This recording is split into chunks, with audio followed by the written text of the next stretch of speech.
حضرت عمر رضی اللہ تعالیٰ عنہ کی شہادت کا قصہ بڑا معروف ہے کہ حضرت عمر رضی اللہ تعالیٰ عنہ مدینہ منورہ بازار سے گزر رہے تھے. ایک یہودی غلام ابو لؤلؤ مجوسی تھا، فیروز اس کا نام تھا. اس شخص نے، یہ غلام تھا حضرت مغیرہ رضی اللہ تعالیٰ عنہ کا. حضرت مغیرہ نے اس کو فرمایا کہ تم روزانہ 4 درہم مجھے دیا کرو کما کے.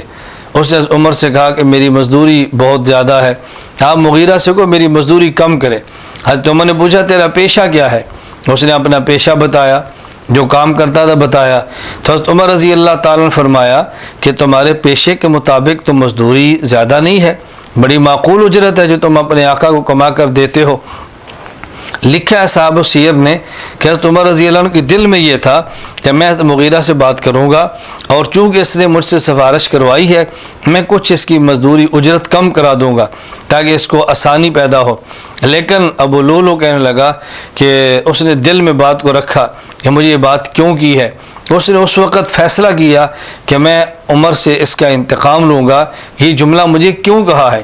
حضرت عمر بن خطاب رضی اللہ عنہ کی مبارک عادت یہ تھی، مسجد نبی میں تشریف لے جاتے، پہلے صف بندی ہوتی، صفیں درست ہوتی، پھر عمر تشریف لاتے، صف بندی ہو گئی، صفیں درست ہو گئی. جب حضرت عمر رضی اللہ عنہ نماز پڑھانے کے لیے کھڑے ہوئے، آپ نے اللہ اکبر کہا اور یہودی ابو لؤلؤ نے حضرت عمر رضی اللہ عنہ پر وار کیے، کسی روایت میں 6 وار کیے یا کچھ کم و بیش کیے. حضرت عمر رضی اللہ عنہ وہیں گر گئے. حضرت عبد الرحمن رضی اللہ تعالیٰ عنہ حضرت عمر کے فرمانے پر مصلی پہ گئے تو انہوں نے فوراً نماز کو مکمل کیا. حضرت عمر کی شہادت میں اٹھا کے لایا گیا، آپ کو نبیذ کھجور کا شربت، حضرت عمر کو دودھ دیا طبیب نے، وہ زخم سے باہر آ گیا. تو حضرت عمر رضی اللہ عنہ کو اور صحابہ کرام کو بھی یقین ہوا کہ شاید اب عمر رضی اللہ تعالیٰ عنہ باقی نہ رہیں اور شہید ہو جائیں. حضرت عمر رضی اللہ تعالیٰ عنہ اسی تکلیف میں اور اسی زخم کے اندر دنیا سے گئے ہیں. 1 محرم الحرام سن 24 ہجری کو حضرت عمر رضی اللہ دار فانی سے رخصت ہو گئے.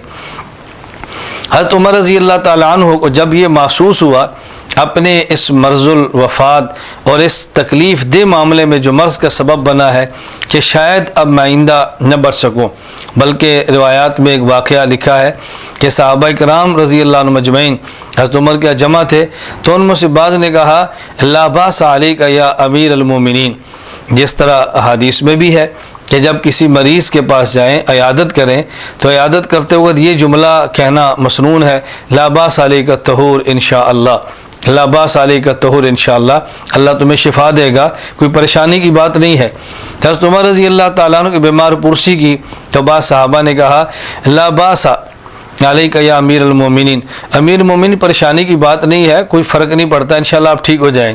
حضرت عمر رضی اللہ فرمان لگے کہ ان کان الباس قتلا فقد قتلت، اگر اس بات سے مراد قتل ہی ہے تو پھر یہ نہ کہو کہ تم ٹھیک ہو جاؤ گے، بلکہ میں سمجھو قتل ہو گیا اور مجھے لگتا ہے کہ میں اسی زخم کے اندر شہید ہوں گا. حضرت عمر رضی اللہ تعالیٰ عنہ اسی زخم کے اندر شہید ہوئے. حضرت عمر نے اپنے بیٹے عبداللہ کو بلایا اور فرمایا جاؤ حضرت عائشہ رضی اللہ تعالیٰ عنہ سے کہو کہ عمر کی خواہش ہے تمہارے حجرے میں رسول اللہ صلی اللہ علیہ وسلم حضرت ابو بکر صدیق رضی اللہ عنہ کے ساتھ دفن ہو جائے. جب یہ پیغام لے کر گئے امی عائشہ رضی اللہ تعالیٰ عنہ نے عبداللہ سے فرمایا خواہش تو میری تھی میں اس کمرے میں نبی کریم صلی اللہ علیہ وسلم اپنے والد ابو بکر کے ساتھ خود دفن ہوتی، لیکن میں حضرت عمر کی خواہش کو اپنی خواہش پر ترجیح دیتی ہوں، لہذا میری طرف سے اجازت ہے. حضرت عبداللہ پہنچے تو حضرت عمر نے فوراً پوچھا کہ حضرت عائشہ نے کیا جواب دیا ہے. انہوں نے کہا جی بخوشی اجازت دے دی ہے. حضرت عمر نے اس پر اللہ کا شکر ادا کیا، شہید ہو گئے. نماز جنازہ پڑھی گئی. حضرت عمر رضی اللہ تعالیٰ عنہ کو رسول اکرم صلی اللہ علیہ وسلم کے ساتھ حضرت ابو بکر صدیق رضی اللہ عنہ کے ساتھ وہاں روضہ رسول میں دفن کر دیا گیا.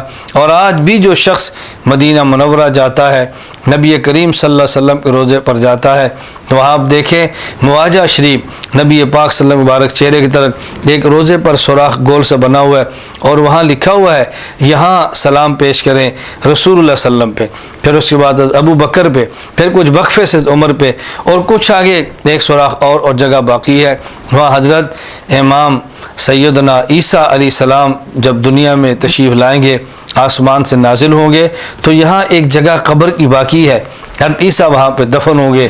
یوں حضرت عمر رضی اللہ عنہ شہید ہوئے اور دنیا سے رخصت ہو گئے۔